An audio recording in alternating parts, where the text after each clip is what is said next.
You see the title of the video. The title of the video, yes, is called The Nigger Trigger. So, let me tell you what happened to me today. My company had me train this new brother today, right? Told me to take him out for a road test. Now, he was 48 years old. Oh, we moving now. I'm 50, so, we had a lot to talk about. As a matter of fact, we had a whole lot in common. We both, text messages. We both, sorry y'all. Hopefully I can get a shot at this accident. Anyway, like I was saying, we both liked real hip hop. I have 3 daughters. He has 2. And we were both ladies' men, Well, big time players in our younger years. Okay? Only difference is he's still out here juggling broads. Now, for some strange reason, this brother could not and flat out refused to believe that I was a faithful husband. Right? Because, thinking about this now, he was like, oh, you ain't got no side pussy? Shit, for real? Man, you got all this money and you still look good? Now, I gotta admit, man, that had me feeling kind of weird, I mean, I give props to the brothers for looking smooth and everything, but, keeping themselves up and whatnot. But that was a bit much. Kind of had me feeling, it's kind of a little fruity to say that to me, but, and I know he's going to watch this, that's why I'm doing this right now. I know he's going to watch this. Anyways, it was a cool ass Gen X brother. And as a matter of fact, everything was pretty much cool until something happened during the driver's test, during a lane merger that it just changed the whole damn experience, right? It was steady as she goes until this white F-150 was merging in from the right side. Now, man, this damn truck, y'all, this damn F-150 just would not speed up to get in front of us. And my trainee certainly wasn't slowing down either. So, we ended up damn near crushing the damn truck against the wall. F-150, he ended up having to hit his brakes so hard to where the point where his tires were smoking. He had to get behind us. Oh, look, here's the accident. It's coming. Anyway, let me give this disclaimer right quick while I show you guys this here.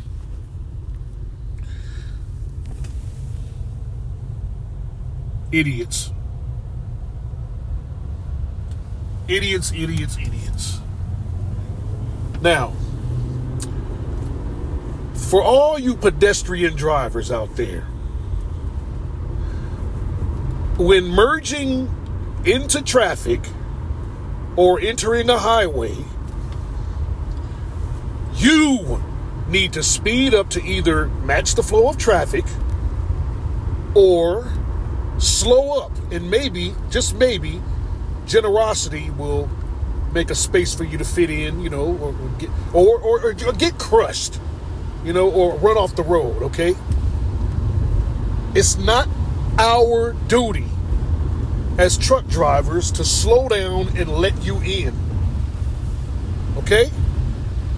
Anyway, the driver of this F-150, he was pissed. We damn near killed him. So, he decides to roll up on the driver's side, and he starts honking at my trainee like crazy, right? Man, and I remember at that point in time I was thinking, oh shit, here come the road rage. You know, something very common here in Southern California, by the way. Now, the passenger of this F-150, he proceeds to roll down his window. Of course, it was a white man. And he proceeds to flip us off, calling us all kinds of niggas and monkeys, and, you know, talking about, what'd he say? Talking about we should be hanging from a tree and we belong at the zoo instead of behind the wheel. Just all kind of, just going off on us, right? Every other word was nigger, blah, blah, blah, nigger, fucking nigger, you know, blah. Now, personally, I thought this shit was funny. Because, well, I mean, he's insignificant, you know? So, my stance is this. It ain't my fault that you don't know the rules of the road, okay? But, y'all, let me tell you something. My trainee, oh, man. This brother rolled down his window and went off the fucking rails. I'm telling you, he was going crazy. I mean, totally lost it, right? Cussing at the white boy, crack a motherfucker, I'll kill you, peck of wood, blah, blah, blah, blah. Just going off, right? And then the fool started to honk the air horn all crazy, start tailgating him first. He's honking the air horn at the driver, you know, flashing his high beams. Mind you, it's daytime outside, you know? Just crazy, right?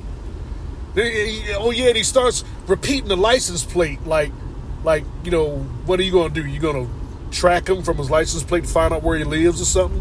Why were you doing that, dude? You know? Anyway, I sat there in the passenger seat, just quiet. All this shit going on, I just sat there, just looking at the brother. I just looked at him. And I just let him vent, man. I just let him go ahead. And when he was done, I asked him, I said, you feel better? Right? Now, he turned and looked at me with the screw face, y'all. It's like he couldn't believe that I said this shit, right? You know, he was like, oh, you one of them niggas, huh? Oh, you're just gonna let the white boy say whatever and get away with it, huh? What? Man, he's bucking up at me now, right? So he's obviously mad. Turn on this damn window fogger. The dude was obviously mad at me because I guess he felt I was being too dismissive at being verbally assaulted, right? Man, yo, I just sat there. I didn't even say that. I was thinking, though. I was very pissed off. You know, I was trying to hold it together because I got to be professional. You know, I couldn't even say nothing, though, because I didn't want to be stupid. I just told the brother, I said, look, man, let's go back to base. Let's go back to the yard. Now, the rest of the road trip was real quiet after that, outside of me, you know, telling them which way to go back to base. Now, I want to ask y'all a question. What do y'all think I did when I got back to base, when the road test was over? I got out of that truck. I told the brother, it was nice to meet you. I went into my supervisor's office. I took a seat in front of him. And when he asked me how the road test went, I said, he's not going to work for this company. And he shouldn't be behind the wheel of a truck. All right? I stood up. I turned around. I started towards the door. My supervisor was like, whoa, hold on, wait, why? I said, pull up the camera footage and enjoy the show. Because this particular truck, when we do training, we have cab-facing cameras that record us. Most of the trucks don't have that. Only the trucks that we do training in. Anyway, after I said that, I got up and I left. And like I said earlier, I know you're going to watch this video, brother, because we exchanged information and I showed you my YouTube channel. And I'm going to text you the link after I do this video, just in case you don't, you forget about this experience. Excuse me. You are the reason I'm doing this show today, this recording, brother. Now, I ain't going to get all ignorant and get stupid and all that, Nah, fam. Nah, I ain't going to act like no fool. I'm going to just school you real good. Because, see, that incident, it actually made me reflect. And I think I finally understood something about racism. Something practical, something that people like you can actually use in the real world, okay? Now, I want to go ahead and start with the word, all right? That word. The N-word. Nigger. All right? Now, and I got to say it like the white boy said it, to trigger you. Nigger. All right? See, for generations, nigger has been used to break us down, or at least try to, right? And we all know the history behind it. We all know the pain attached to it. But here's something I really need you to look at, my man. We need to look at this.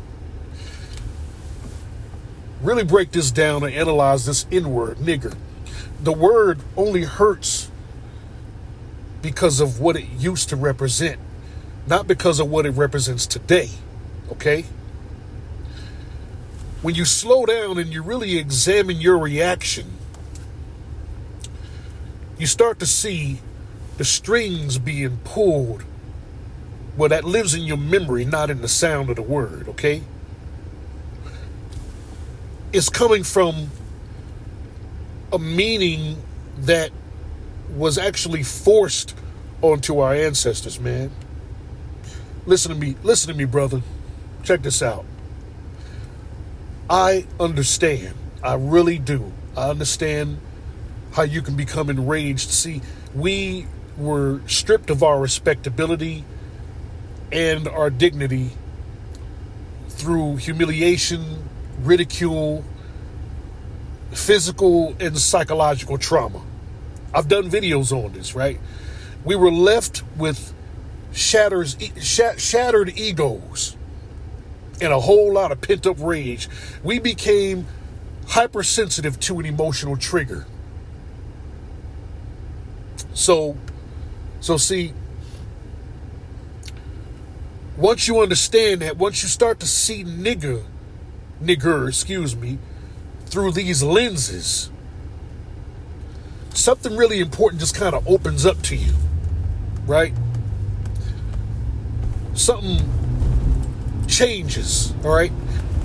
Now, brother, you told me during the road test that you went through a phase, a tough patch, where you had to find yourself.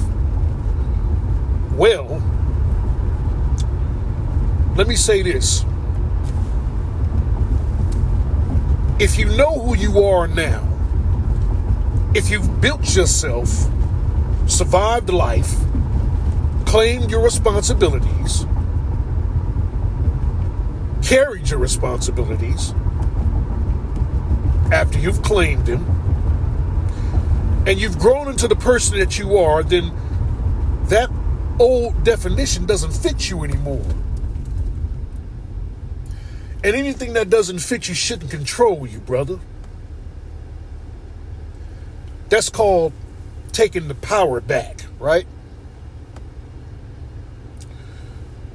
Because the moment you start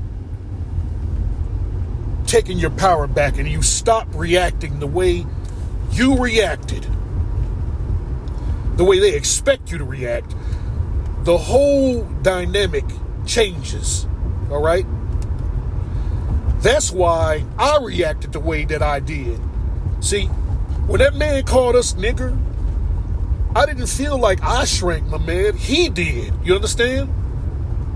He was the one that looked stupid. I didn't see him as some threat. I saw him as what he really was. See, that was somebody who needed my outrage to feel strong. Somebody who has never, ever evolved past the mindset that he inherited, okay? Basically, in so many words, he's a stuck fuck. That's what I call those people. Because they're stuck in a fucked up place, okay? Now, this realization alone puts me miles ahead of him and you. Now, hold on, let me be clear, okay? I'm not telling you to ignore danger here. What I'm trying to tell you is to understand the difference between a word and a threat. Because see, a slur, nigga, the dude calling me a nigga from across the lanes is not a danger, okay? But now, a hateful person stepping into your personal space, well, that's a whole different situation, brother. But that right there is where your focus belongs, okay? Not on the insult, but of the proximity of the insult, okay? You stay calm until calm no longer keeps you safe.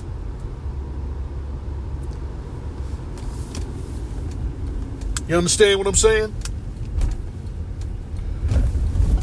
And I'm not going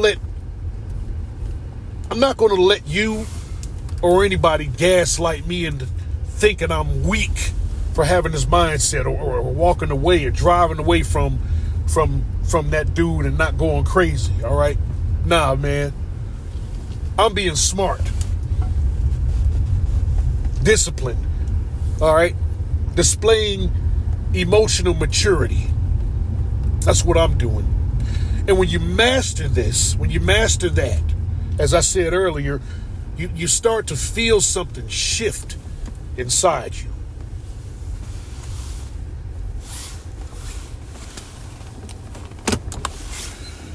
Things that used to grab at your emotions don't fuck with you anymore.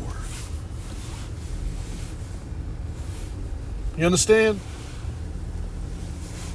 You start to you start to realize that everything around you is made of matter, but not everything matters. You understand? Does that make sense to you? You know? The only thing that matters is things like your peace, you know, your family, your well-being, your future, your sense of self. Your sense of self matters. All right? I guess I'm doing this in the dark right now. But all you need to do is hear my voice, all right? Anyway, the shithead yelling nigga at you and me, yo, he's only doing that to get a reaction, and he doesn't matter. He doesn't deserve that position in my emotional space, you see? You need to arrive at a different level of yourself, bruh. And look, see, check this out, man. This even carries over into temptation, all right? See, now, I remember exactly what you said to me before all the bullshit went down. You said that I'm missing out on prime pussy being married, looking the way I look, with the income in my experience. And I gotta admit, you really took me aback with that, man. You took me aback with that, fam, all right? See, let me tell you something. turn this off. Let me tell you something, man. As a married man, my eyes still work, okay? I still don't know. I still notice all these fine ass women around me, all this beauty around me, all right? Every man does. This is Cali, man. You know what I'm saying? That reaction is natural, okay? But the response, that's where your character lives, brother. In the response. See, it's the same thing with racism. The reaction might show up, but the response is your choice, all right? That's where your control lives. That's where your power lives. See, I told you that once a man gets to a certain point, once he's had his fill of mere pussy, it stops being the main focus in his life. And you remember what you said to me? Shit, nigga, we gonna have to agree to disagree. Man, look. Oh, man. Woo. Check this out, people. I really, really hate when people say that to me. You know what that's like? That's like saying, let's stand while sitting, you know? Or let's swim without getting wet. You understand? It's bullshit, man. It's a contradiction disguising itself by preserving the relationship despite a conflict. Nah, man. No. Either we agree or we don't. And that's perfectly fine, bruh. Let's agree to disagree is a cop-out, not a resolution. It's a social lubricant, not a logical statement. All right? Nah, man. Give me clear directness and clean logic. Psychological transparency. See, this is why I told you about studying cognitive behavioral therapy and emotional intelligence. Okay? Remember when I brought that up to you? You looked puzzled, so I assumed you didn't know what the fuck I was talking about. See, I don't study this shit for title, brother. I study it because I want to understand me. I want to understand what triggers me, what heals me, what strengthens me. You understand? And once you learn yourself on that level, you stop being so easily pulled around by temptation and other people's ignorance. Now, my mind is telling me to speak on this, so I'm going to speak on this too. I want to speak on slavery for a minute because you brought that up. And I realize that memory is tied to nigger for a lot of us, okay? Slavery. Let me present you with another way of looking at slavery, all right? Another way of looking at slavery so that you can gain power over it too, all right? Now, the way I perceive slavery at its core was laziness. I mean, really think about this. People who brag about building a nation, but didn't build a goddamn thing by themselves. They colonized land that wasn't theirs and then stole labor from people they claimed were beneath them. Ain't shit powerful about that, man. That's not brilliant. There's nothing superior about that. All right? That is needing someone to stand on because you can't stand tall by yourself. And once you see it that way, that part of history stops being something that fucks with you too. All right? It becomes something you recognize as pathetic. Now, it don't make it less painful. It just makes it less mighty, okay? Because the people who did those things weren't ordained by God, all right? And they certainly wasn't no unstoppable forces, all right?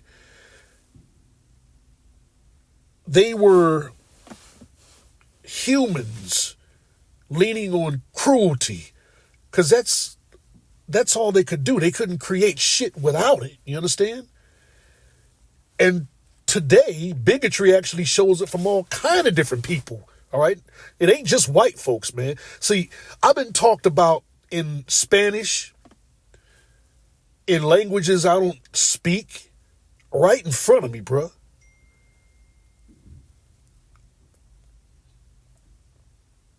But when people hide insults inside their tongue, it's because, oh, okay. See, they're too scared to say it plainly. That's all it is, right?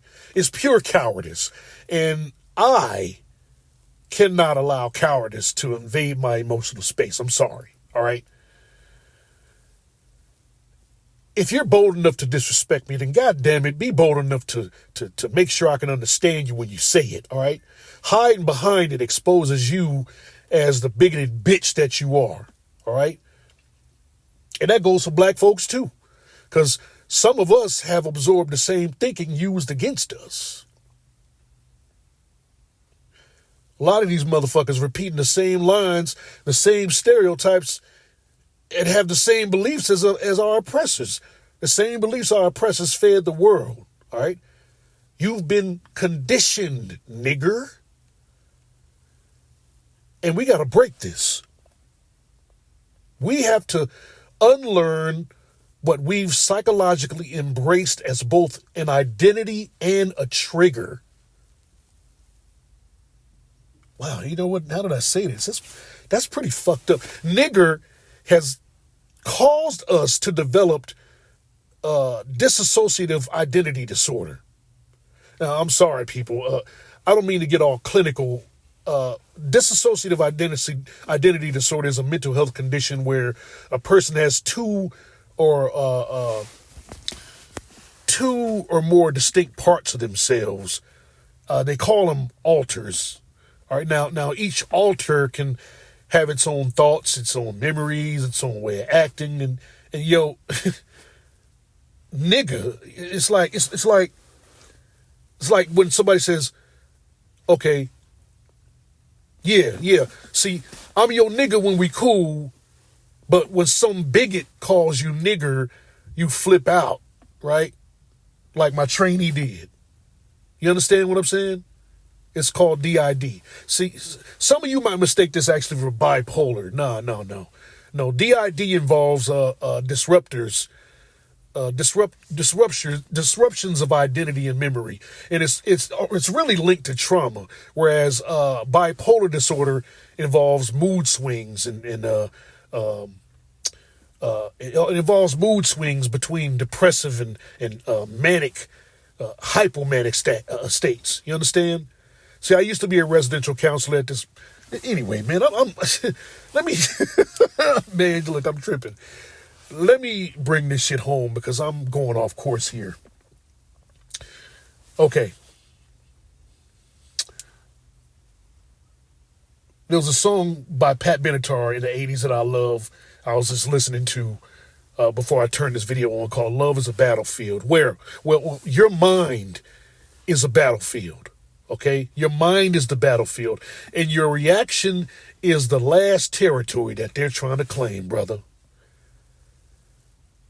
So when you stop reacting the way they want you to, when you stop giving weight to the words that weren't even created for your image today,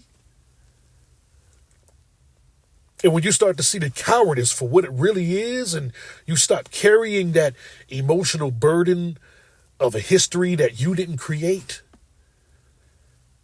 and then you start speaking from your own self-knowledge instead of somebody else's programming, man, look, it's harder for you. It's harder for this shit to move you, to provoke you. It's harder for you to be pulled outside of yourself, all right? You become steady, clearer, all right? You become sovereign. And once you reach that level, racism doesn't know what to do with you anymore, man. It loses its script, okay?